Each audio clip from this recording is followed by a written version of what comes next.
You know that sinking feeling when you open your bank app and see a few $100s sitting there? Not as a victory, but as proof of how pointless all the sacrifice feels. You have been disciplined for months, maybe longer. You skipped small pleasures, said no to dinners, cut your life down to the basics, and in return you are staring at a balance that would barely survive a minor inconvenience. It does not feel empowering, it feels fragile. At the same time, someone you know with no savings just bought something fun and looks noticeably happier, and a quiet question creeps in. Why am I doing this to myself? Why am I grinding so hard for an amount of money that feels completely useless? I spend an unhealthy amount of time thinking about why intelligent people make decisions with money that do not serve them. If you have ever tried to be responsible with saving and secretly wondered whether it is all a waste, or felt like your savings account is just a slow, depressing graveyard for cash, stay with me. Here is the uncomfortable truth most financial advice avoids. Saving money below a certain level does not feel like progress. It feels like damage control. Until you reach a meaningful threshold, saving is not about building wealth. It is about bracing yourself against a system that is constantly testing you. There is a very real psychological reason this stage feels so unrewarding, and it explains why so many people abandon saving long before it ever starts working in their favor. Early saving usually looks like this. You manage to put a few hundred aside and feel responsible for about 5 minutes. Then real life shows up. New tires, a broken appliance, a medical bill, a fee you did not expect. The balance disappears. You rebuild it slowly, only for something else to knock it back down again. This cycle repeats over and over. It does not feel like momentum. It feels like playing a game you cannot win, where every step forward is immediately erased. At this stage, you are not funding your future. You are paying the ongoing cost of being an adult. Your brain understands that perfectly, which is why none of it feels satisfying. When you have a small cushion, you are not financially secure. You are just briefly not in trouble. Those two states are worlds apart, and your mind is not naive enough to confuse them. This is also why advice that tells people to celebrate tiny milestones often misses the mark.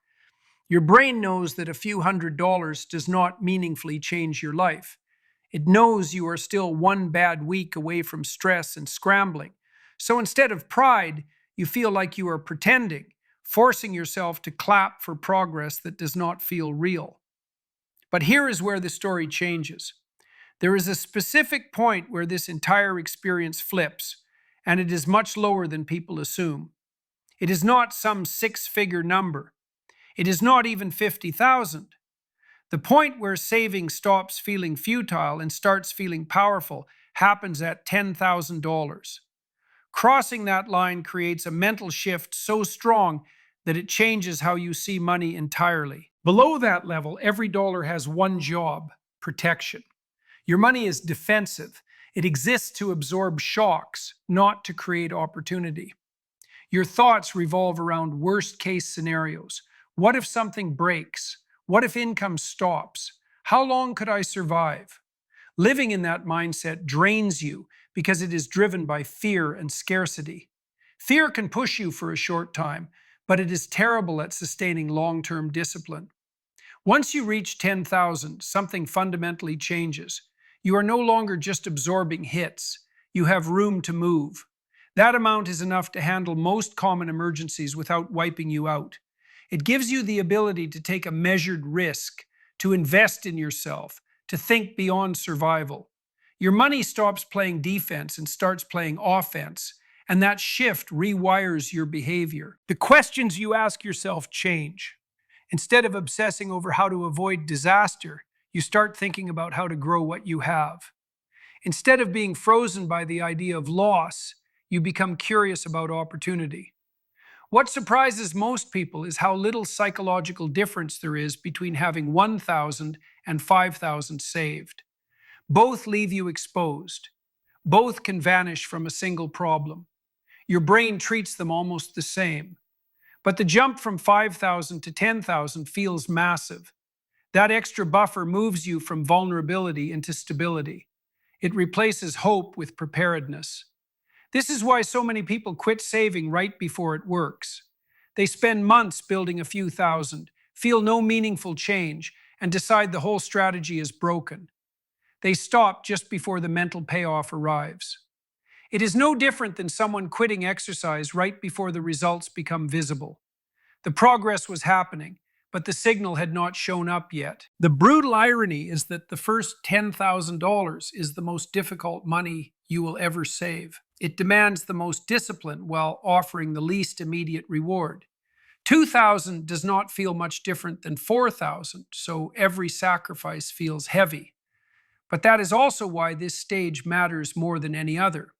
And here is the part almost nobody tells you. Once you move past the $10,000 line, everything gets easier. And not just because the math improves. Yes, compounding starts to matter more, but the real acceleration comes from what happens in your head. You stop seeing yourself as someone at the mercy of circumstances and start seeing yourself as someone who actually runs their financial life. That shift creates momentum. When you feel in control, your decisions improve.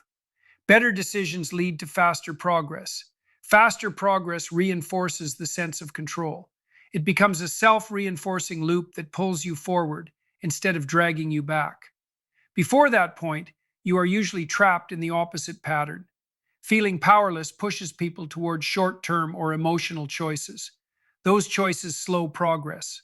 Slow progress reinforces the feeling of helplessness. That loop is why so many people hover in the same financial range for years, working hard without ever feeling stable. The $10,000 milestone matters because it marks a change in identity, not just account balance. It is the moment you move from scarcity to options, from reacting to money problems to preventing them. Most people assume this number is important because of interest, investing, or safety nets, and those things do matter. But the real transformation has nothing to do with returns. It is about who you believe you are. With a few hundred saved, you see yourself as someone attempting to be disciplined. With 10,000, you see yourself as someone who handles money well. That identity shift quietly shapes every decision that follows. Think about learning to drive. In the beginning, every movement feels dangerous. You grip the wheel, overthink every action, and focus entirely on not crashing. You're not really driving yet. You are surviving the process. After enough time, that tension disappears. You stop thinking about every step and simply drive. You are no longer a learner. You are a driver. Money works the same way. Below 10,000, you are trying to be good with money. Above it, you are good with money. And those two identities produce completely different behaviors. This is where most advice goes off track. You are told to start tiny, save a little, celebrate it, slowly increase over time. It sounds responsible, but psychologically it fails. At $50 a month, reaching 10,000 takes more than a decade. That is a decade of balances that feel meaningless, a decade of progress erased by normal life. A decade of wondering whether the effort is worth it. Very few people can sustain motivation that long. This is why intensity beats gentleness at the beginning. If you can push hard enough to save 1,000 a month, that same psychological breakthrough arrives in under a year. Once you cross it, continuing no longer feels forced. It feels natural. The immediate objection is obvious. Most people do not have an extra $1,000 sitting around, and that is true. But the mistake is in how the problem is framed. Most people try to save whatever is left after living exactly the same life they always have. Bills get paid, habits stay intact, spending stays untouched, and savings depend on leftovers. That is not a plan. It is hope dressed up as discipline. The people who break through reverse the order. They choose the savings target first. Then they design their lifestyle around what remains. Savings becomes fixed. Everything else becomes flexible. That can mean uncomfortable choices for a short period, downsizing temporarily, taking extra work, cutting transportation costs, eating cheap and repetitive meals. These are not lifelong sacrifices. They are short, focused moves with a clear endpoint. What is interesting is how selective people are about what feels impossible. The same person who says 1,000 a month cannot be saved will commit to a large car payment without hesitation. They will spend freely on travel, dining, or subscriptions they barely notice. The money exists. It is simply allocated without intention. The real difference between those who escape the sub 10,000 zone and those who remain stuck is not income, it is urgency. Most people treat saving as optional, something they will prioritize once life settles down. But life never settles down. There is always another reason to delay. The people who push through understand that staying below that line has a cost. Every extra month there means more stress, more vulnerability, and more time watching others move ahead while they stand still. And beneath all of this, there is another force at work that makes early saving feel especially punishing. It is what I call the momentum illusion. It feels like progress, but it is really motion without movement. Imagine you put away $200 a month for half a year. You look up one day and see $1,200 sitting there. On paper, that is discipline. You made sacrifices. You followed the rules. You should feel accomplished. Then your refrigerator breaks. The replacement costs $800. Instantly, the balance drops to $400. 6 months of effort erased in a single afternoon. And here is the mental trap. It does not register as losing $800. It feels like losing 6 months of your life. That is why early saving is so emotionally exhausting. The pain of setbacks feels wildly out of proportion to the actual expense, because when numbers are small, every hit represents a huge chunk of your total progress. Now compare that to someone with 15,000 saved who replaces the same refrigerator. The cost is the same. The emotional impact is not. It is annoying, not crushing. No sense that months of effort just vanished. Context changes everything. The dollars are identical, but the psychological experience could not be more different. This is another reason speed matters early on.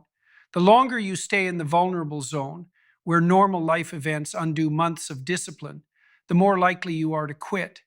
Every month below 10,000 is a month where frustration compounds faster than motivation. The people selling slow, gradual wealth plans rarely explain this because it contradicts their entire message. They tell you to relax, be patient, trust the process, that wealth is a long, steady marathon. What they leave out is that the first $10,000 is not a marathon. It is a sprint through hostile territory. You want out of that zone as fast as possible because every extra day, there is another chance for something to knock you back to the start. Once you are past it, then you can slow down. Then small wins feel good. Then consistency becomes sustainable. Trying to crawl your way to 10,000 slowly is like wandering casually through a minefield and hoping nothing explodes. This reframes what those early dollars actually are. They are not wealth. They are not even savings in the traditional sense. They are an escape fund. You are not building abundance yet. You are buying your way out of financial fragility. Every dollar before that threshold is payment for psychological safety. What makes this phase even harder is what your brain does in the background. It constantly evaluates whether your current savings would meaningfully improve your life if you spent it. With 3,000 saved, the answer is always the same. You cannot buy a better life with it. Not a home upgrade, not a career reset, not freedom. So your mind starts asking why you are guarding this money so fiercely. At the same time, you watch other people spend that same amount on experiences. A trip, a weekend away, something memorable. They come back with stories and photos. You come back to a banking app you almost avoid opening because it reminds you of what you are not doing. That is the quiet misery of early saving. You give up enjoyment now, but the amount you have saved does not yet give you real security either. You get neither. So your brain starts running dangerous logic. If you spent the money, at least you would gain something tangible. Memories, relief, enjoyment. Right now, all you have is a number that does not change where you live, how you work, or how safe you feel. Maybe it would make more sense to spend it and try again later when income is higher. That is why so many people repeat the same cycle. Save for a while, get discouraged, spend it, feel regret, start over. It is not a lack of discipline.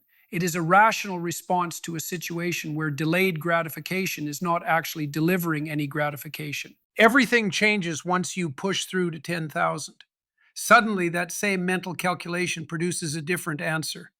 That amount can alter your life in real ways. You could walk away from a bad job. You could relocate. You could invest in skills that raise your earning power. The number in your account finally represents options, not just a slightly thicker shield against disaster. Your mind stops questioning the point of saving because the point becomes obvious. The waiting feels justified. The sacrifice finally connects to something real. That is why people who reach this level almost never fall back into paycheck to paycheck living. Not because they become disciplined superheroes, but because saving finally feels sane instead of punishing. There is another shift that happens here that almost nobody talks about. You stop being afraid of your own money. When savings are tiny, you treat them like something fragile. Every purchase triggers anxiety. You constantly check balances, terrified of slipping backward. You are proud of having money and scared of it at the same time. Once you have 10,000, money stops feeling dangerous. It becomes usable. You can spend a few hundred without panic. Decisions are based on value, not fear. That calm you notice in people who are financially stable is not confidence from ignorance. It is confidence from margin. It is not about having millions. It is about reaching the point where money stops dictating your behavior and you start directing it. That is the real shift. So if you are sitting there with 2,000 saved and wondering whether you are just spinning your wheels, there is nothing wrong with you. You are not failing. You are simply still in the hardest phase. Those dollars are not meant to feel powerful yet. They are laying the groundwork that power eventually rests on. Every dollar before 10,000 is not building wealth. It is buying you access to a different version of yourself. One who understands money instead of fearing it. One who is no longer just reacting to problems as they appear. The first 10,000 has very little to do with the number itself. It is proof. Proof that you can commit to something difficult without immediate rewards. Proof that you can delay comfort in favor of control. Proof that you can make decisions for the long term even when short-term spending feels easier and more tempting. That is the moment you move from financial defense to financial offense. And once you cross that line, the change is not subtle. Your account balance shifts, but more importantly, your self-image does. You stop seeing yourself as someone trying to get by and start seeing yourself as someone who builds. That 10,000 becomes the first real investment in an entirely different financial trajectory. If this helped you understand why the early stage feels so discouraging and why pushing through it matters more than anything else, hit the like button and let me know in the comments how close you are to that 10,000 mark.